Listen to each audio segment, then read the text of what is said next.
Our second lecture of this course would be Introduction to Money and Monetary Systems. Money is a phenomenon that is a fact of life. It is everywhere, and at the same time there is quite a bit of misunderstanding what it actually is. First of all, as sort of a heads up, money is not currency. Actually, it is broader term, and it includes many more things. We could define money as any circulating medium of exchange, including coins and paper, banknotes, but it could include also demand deposits or any other commodity that is widely accepted as an exchange medium. For the purpose of economics, however, money actually has three distinct uses, some of which are not adequately covered in the before mentioned definition. These uses are a medium of exchange, which has account value, which could be used for a unit of account, and at the same time it could store value. Why did money evolve at all? Well, simply because before money, the exchange of goods and services was basically barter exchange. Barter means swapping goods and services for other goods and services, and it is likely very difficult because there need to be at least two conditions fulfilled. First, barter requires coincidence of wants of two different entities. So basically this means that if I want to trade my furs for somebody else's rice, I will need to have exactly at the same moment me having extra furs and the other person having extra rice, and at the same time me wanting rice and he wanting furs. Basically, this is a very hard set of conditions to be achieved. So basically what happens is that the trade is slowed considerably because there is rarely coincidence of wants. Many societies have used many things as money, including stones, shells, elephant tails, furs, salt, pieces of paper, and so on and so forth. Some of these types of money have withstand the test of time. Some of them have disappeared into our past. Nowadays, the system is obviously mainly paper money backed by a government. But let's take a look a bit down the history lane and see what has occurred so far in the last several thousand years. The evolution of money has passed through several phases. First, we used to live in a barter system where when everyone had to exchange his or her own goods for other goods and services. Next, there was a phase of commodity money when a given commodity was used as a money. So, for example, on a given market, we could use seashells as a universal exchange unit. After that, of course, came the time of paper money. Paper money started their existence in China. Nowadays, we could say that some additional instruments are used for money. Currently, we are in the era of a new development of the money market, which is the emergence of electronic money. Some words about the barter system that we used to participate in several thousand years ago. Barter system involved the direct exchange of goods and services for other goods and services, and it was very difficult to have any sort of trade for the following reasons. Lack of double coincidence wants, which means that it was really hard to find somebody that wanted exactly your goods and willing to trade his goods. At the same time, you were willing to get his goods and willing to trade your goods for him. There was a lack of common measures of values. There was difficulties in storing value. So it is very hard to store value in, let's say, sheep fur, because they get spoiled over time. There wasn't any sort of borrowing and lending and any sort of deferred payment. Basically, whatever you have in your pockets, you use it for payment, and that's that. So trade was slow due to that fact. Some of the goods that could be used for barter were basically indivisible. If you would like to sell a cow, for example, you could only sell the whole cow, not half of it. So next, it came the time for commodity money. Commodity money meant that a given good was widely accepted as a sort of money on a given market. For example, rounded shaped stones, or elephant tails, or metallic tools. What is the problem with the commodity money is that an accepted commodity on one market was unaccepted commodity on another. So basically, if you needed to trade on another market, you needed to keep other positions, other goods for money. Next, in the late several hundred years, the emergence of paper money became true, and paper currency that circulated for transaction-related purposes have been around for the several hundred years. They did not have value of their own, but there was somebody to back the value. So basically, there is somebody to give a guarantee that this piece of paper worth something. The printing of paper money is typically regulated by a country, typically by the central bank or treasury, in order to keep the flow of money in line with the monetary policy. Something that the new wave of electronic money is disrupting heavily. Speaking of electronic money, they are the newest trend in finance, of course. In the last tens of years, let's say last 30, 40 years, transactions became more and more over internet and over electronic devices. So all the financial institutions started storing electronic votes instead of physical votes. And there are two directions of development of electronic money. One was the emergence of electronic payments through credit cards and debit cards, of course. And the other was the newly arrived concept of cryptocurrency. There is an important remark here to be said. There is a distinguished difference between electronic money and cryptocurrency. Typically, with electronic money, the money supply held on computer systems are under central control. For example, bank or state financial institution. Whereas in the cryptocurrency, the security is kept by a mathematical algorithm, and the main principle is distributed consensus, where everyone knows who owns what.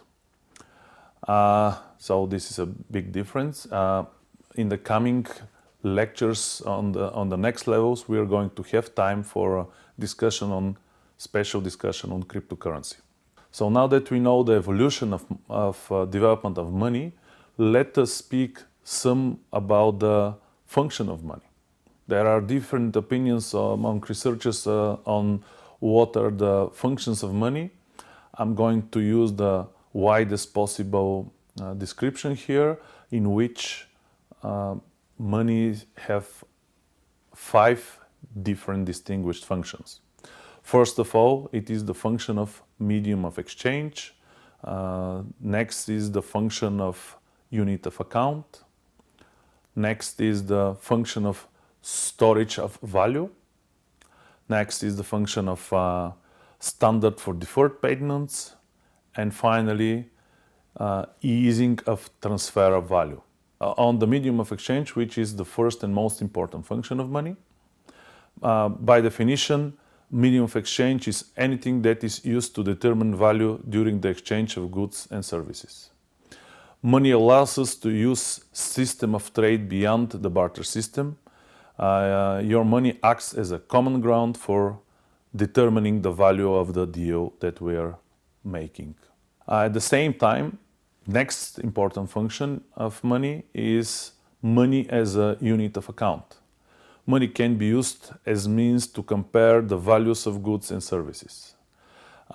They can be used as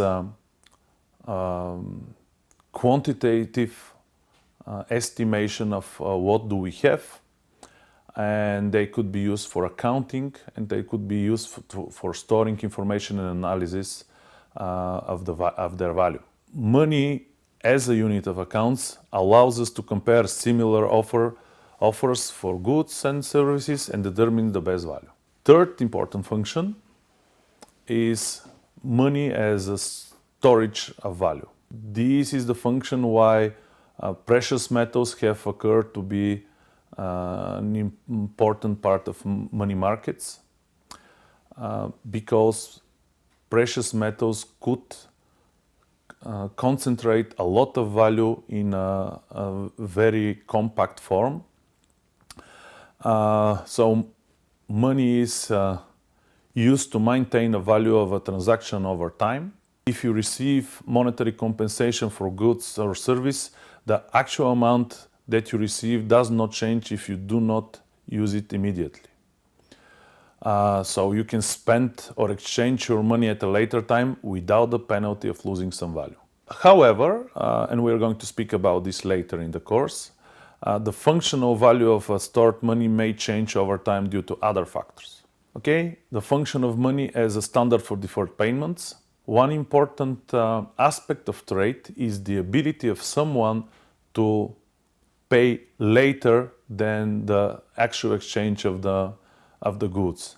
This gives this person the opportunity to sell the newly acquired goods, get the payment from them, and return to the original deal and pay on this deal as well.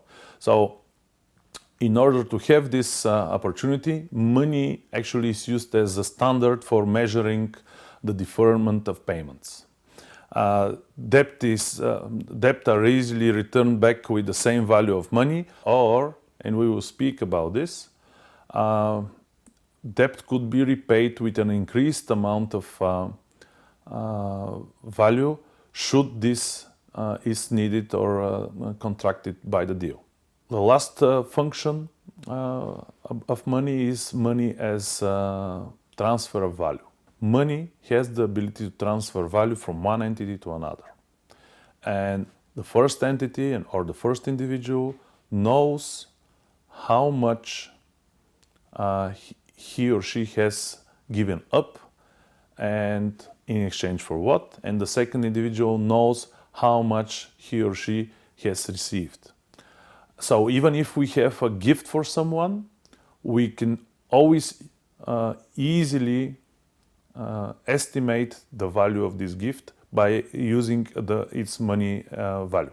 Now we know what are the main functions of money. But what are the characteristics of good money?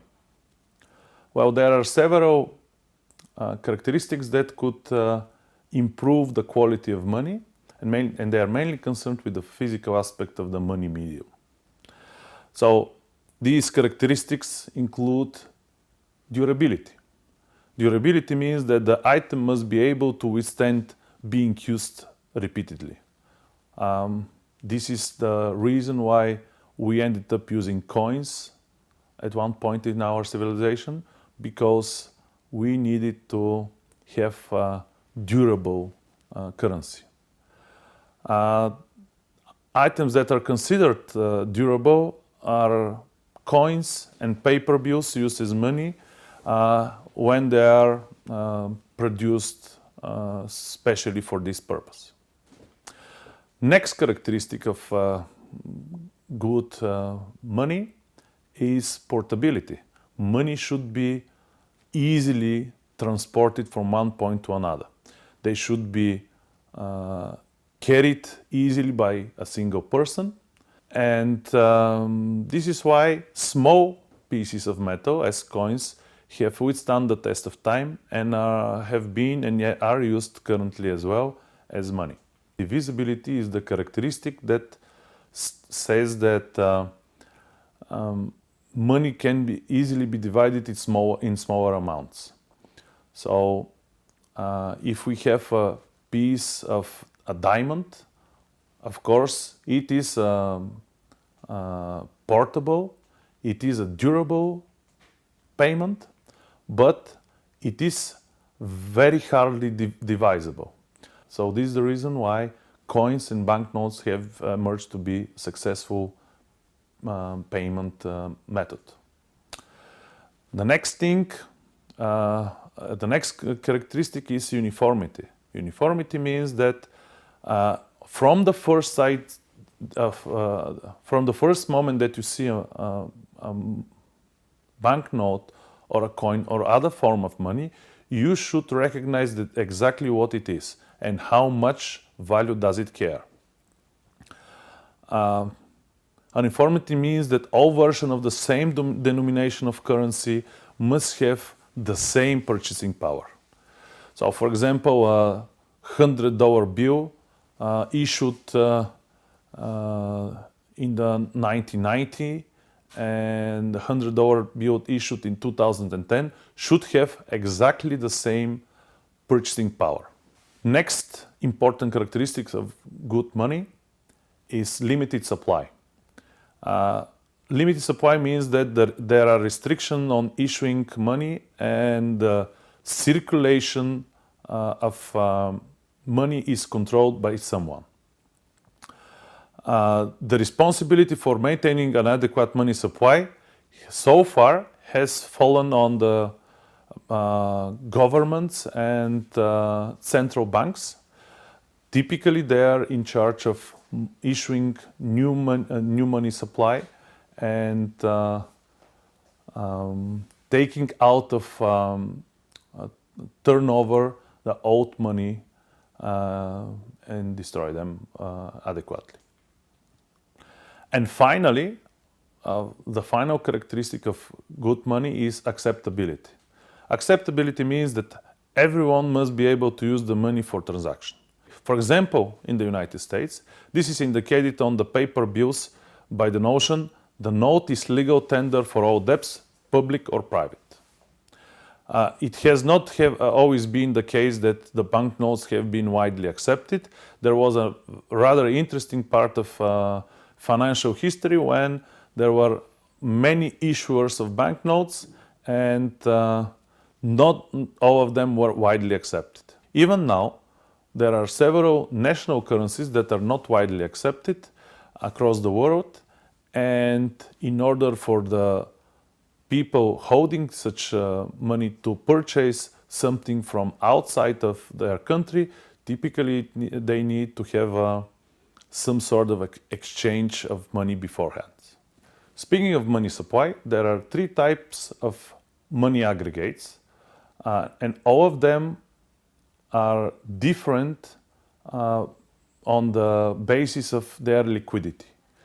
Liquidity means the ability of a currency or types of money to be spent quickly without any additional expenses. So the three aggregates are called M1, M2, and M3, where the M1 is the narrowest definition of money.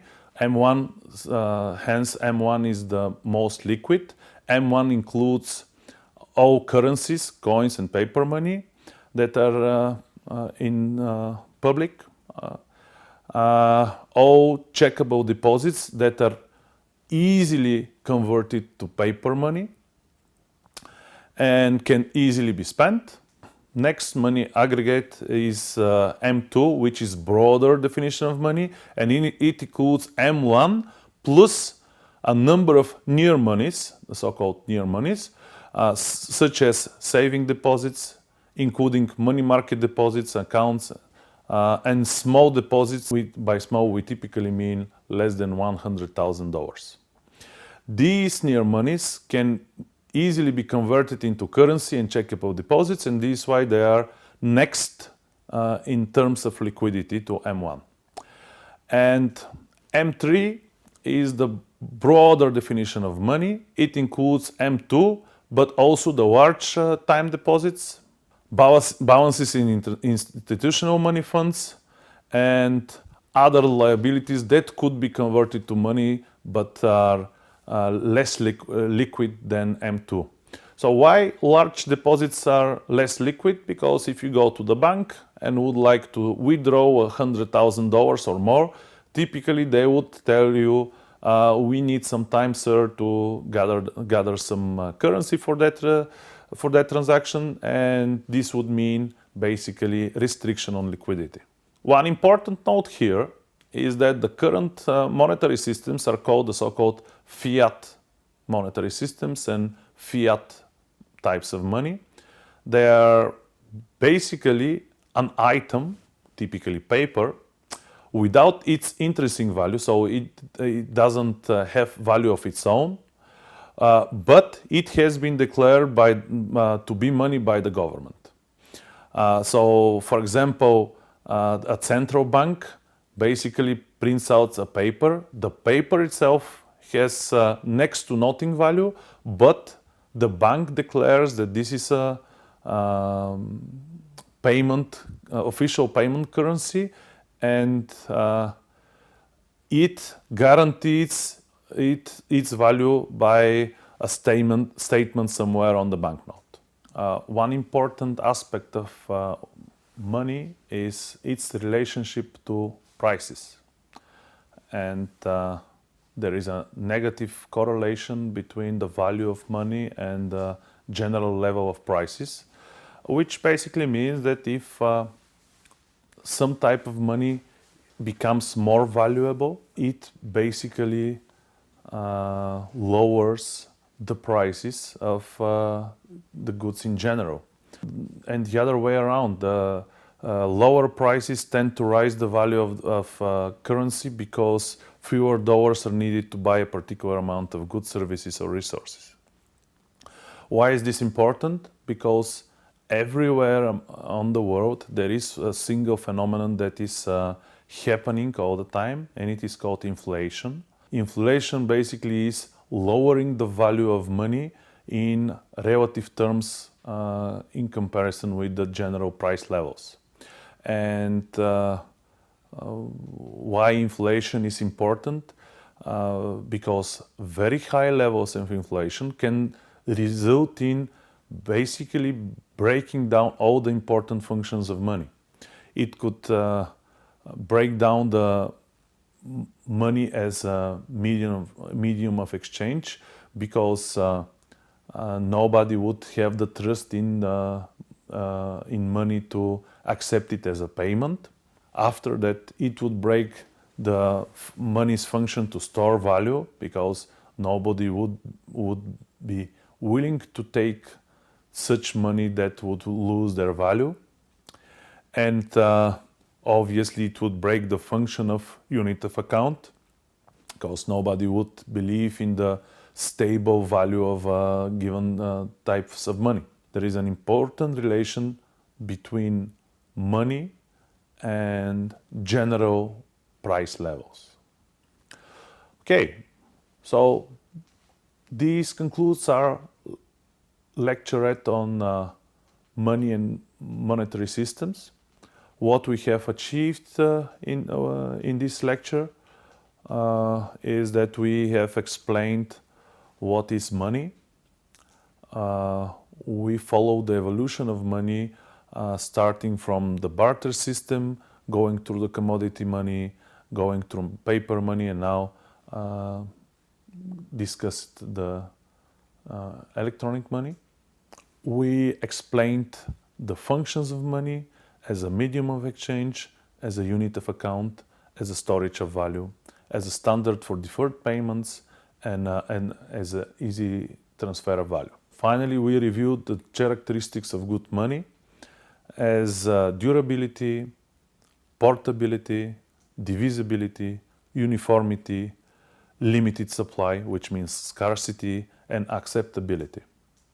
At the end, we just made some notes on the relationship between value of money and the general price level.